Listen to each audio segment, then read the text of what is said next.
Apatah lagi kita pula orang Malaysia ni, memang bab-bab viral, fitnah ni champion betul. Tak tahu betul ke tidak. Apa sebab? Kerana orang Malaysia diiktiraf sebagai bangsa yang paling kuat main handphone di dunia. Ya, orang Malaysia. Orang Malaysia paling kuat main handphone. Lepas itu masa banjir kemarin, banyak kawasan banjir tak ada api, tak ada air. Orang tak kisah sangat. Jangan tak ada handphone, tak ada wifi, mati berdiri. Sebab itu di pusat penyelamatan banjir antara sedia wifi. Sebab tu nak buat live, nak apa, nak minta bantuan, mayday, orang kita kuat main handphone. Dalam konteks Malaysia, perangkaan demografi untuk suku tahun pertama tahun 2020, penduduk Malaysia lebih pada 32 juta. Tapi handphone yang didaftarkan bawah SKMM ada 37 juta unit. Artinya handphone lebih ramai pada orang di Malaysia sekarang. Tuan-tuan yang datang ni 100% bawa handphone. Apa sebab? Bukan nak main, nak MySejahtera. Sebab sekarang dah tak boleh tulis pakai tangan, bukan MySejahtera. Dan paling mengejutkan, ada seramai 198,286 orang Malaysia yang guna 5 handphone. Saya tak boleh bayang macam mana dia ada 5 nombor. Ni mesti ramai girlfriend lah. Kalau dah banyak mesti girlfriendnya. Apa sampai 5? Bodyguard tuanku baru 2 baru. Ini 5. Wah, ini memang jinggu betul ni kalau 5 ni. Dalam kereta 1, kopi 1, 5 handphone. Dan seramai 258,938 orang Malaysia ada 4 handphone. Seramai 849,795 orang ada 3 handphone. Seramai 6.77 juta orang ada 2 handphone. Dan 20.25 juta yang memiliki 1 handphone. Macam tuan-tuan lah, saya kira tuan-tuan ni 1 je lah handphone. Sekarang ni kalau nak cari orang yang tak ada handphone, itu dah rare. Orang ni dah jadi, boleh masuk rekod lah. Kita dah jadi ahli sejarah dah orang ni. Boleh dimuseumkan dia ni. Boleh hidup tak ada handphone. Dulu ramai orang tak ada handphone. Saya ramai jumpa orang tak ada handphone. Tapi lala kita terpaksa akur kepada suasana semasa. Sebab kita nak scan MySejahtera. Yang orang nak ke Mekah kena iktamarnanya dengan macam-macam apps. Terpaksa akur.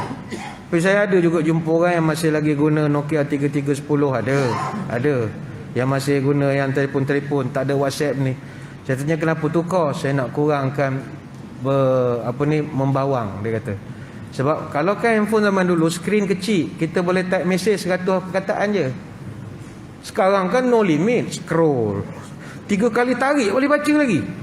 Jadi fitnah tu lagi senang nak dihantarkan. Cuba skrin je jeronet macam handphone kita zaman sekolah dulu.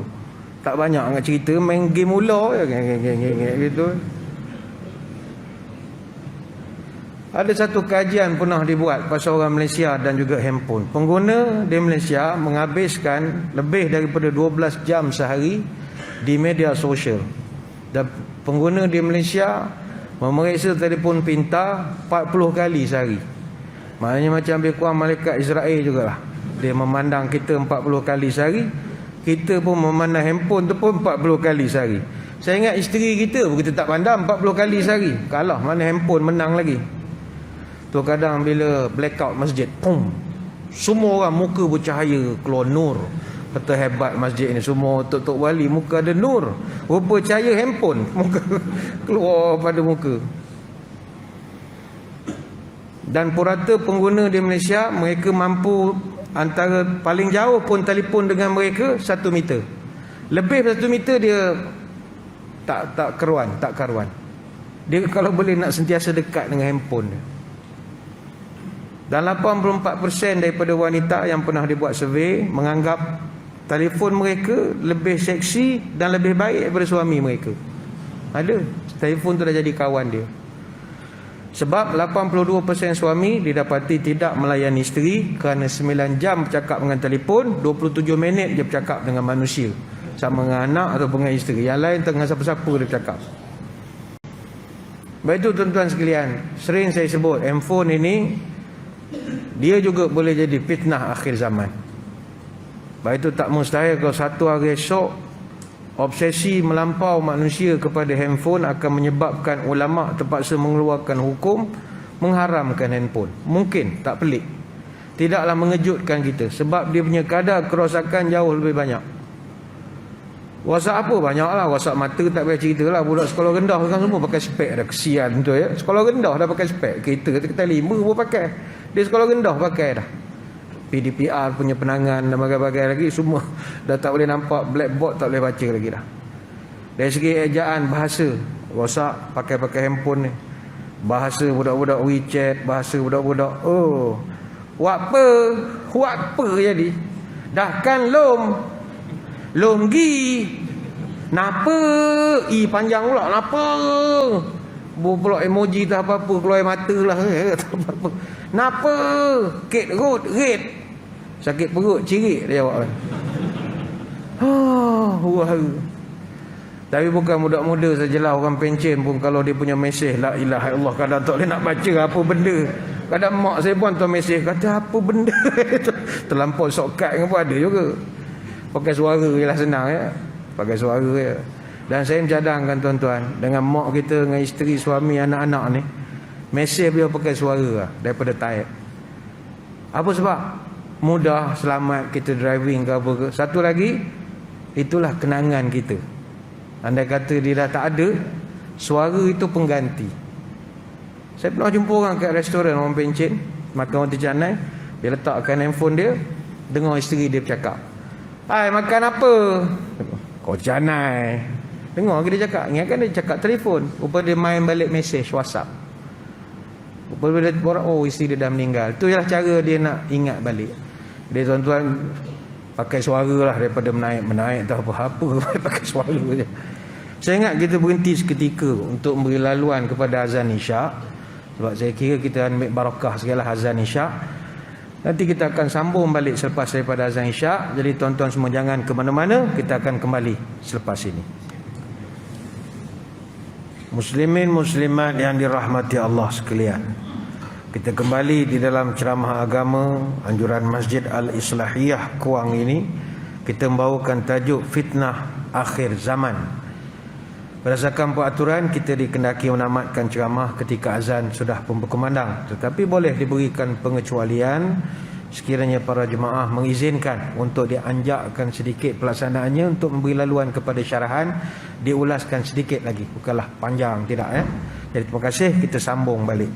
Muslimin muslimat sekalian, tadi kita dah bercerita bahawa fitnah akhir zaman adalah fitnah itu sendiri yang begitu banyak bertebaran di dalam media kita, yang akhirnya merosakkan kepada diri kita sendiri.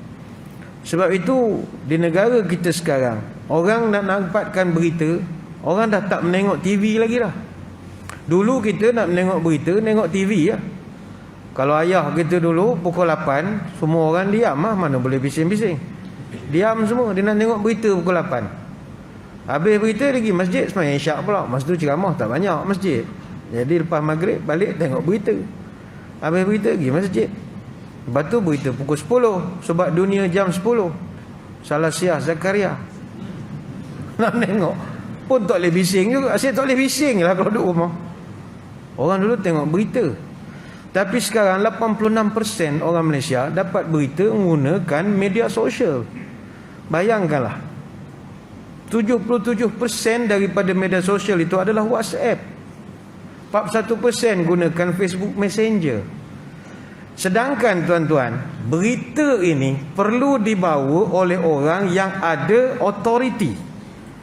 Sebab itu berita dalam bahasa Arab naba'. Perkataan Nabi itu asal daripada naba'. Nabi itu adalah orang yang membawa berita. Maka secara automatik orang yang nak bawa berita, sikit-sikit dia mesti ada sifat-sifat Nabi. Sidik, amanah, tabligh, fatanah. Masalah, berita yang kita dapat menerusi WhatsApp, menerusi live tak apa itu ini yang orang buat di dalam social media, orang-orang yang bawa tu benda rupa orang itu. Kalau orang yang bawa tu ada sifat-sifat Nabi, naba'a itu, insya-Allah tak ada masalah. Tapi kalau tidak, beritanya itu kita tidak tolak, tetapi beritanya itu menjadi spekulatif. Mungkin baik, mungkin tak baik, mungkin betul, mungkin tak betul. Sebab itu Allah Ta'ala memerintahkan kepada kita, kalau terima berita daripada orang antah berantah, itu mu kena fatabayyanu, mu kena verify, mesti check. Sebab kita tak nak berita yang kita dapat daripada orang fasik. Siapa orang fasik? Fasik ni al-khuruj anil haqq, orang yang tidak peduli dengan kebenaran. Janji popular, janji benda ni viral, janji viewers ramai, dia tak peduli tentang kebenaran. Dan hari ni orang fasik berlambak-lambak. Apa tanda burung perpat? Buru bergedek dipatuk angsa. Apa tanda kiamat dekat? Orang fasik bermaharaja lela. Kalau nak kenal orang fasik, perangainya buruk, lidah terbalik, berjanji mungkir, beramanah licik, tipu menipu dia pun cerdik, membohong orang dia pun asyik, lidah bercabang hatinya bercopang, mulutnya manis tapi hatinya menengkis, lidah lunak hatinya tak cedak, di muka elok di belakang berkelok. Mulut manis tapi hati bak iblis, mulutnya ramah tapi hati menyumpah, mulutnya memuji tapi hati mencaci, mulut bermanis-manis hati dendam tak habis, depan kita mengaku sahabat, belakang kita dia menyebat. Ini orang fasik. Sebab itu dalam Quran 54 kali Allah Ta'ala ulang kalimat fasik, dalam bentuk nouns, dalam bentuk isim 44 kali, dalam bentuk verb, kata kerja, fi'il sebanyak 10 kali. Dan Allah sebut dalam pelbagai bentuk dan variasi bahasa. Ada masa dia gunakan fiskun. Fiskun 3 kali Allah Ta'ala ulang. Ada masa fusukun, itu 4 kali Allah Ta'ala ulang. Ada masanya fasikun, itu 2 kali Tuhan ulang. Maka bayangkanlah, bila kita dapat berita daripada orang yang antah berantah, maka dia akan membawakan kepada budaya bersemaraknya fitnah.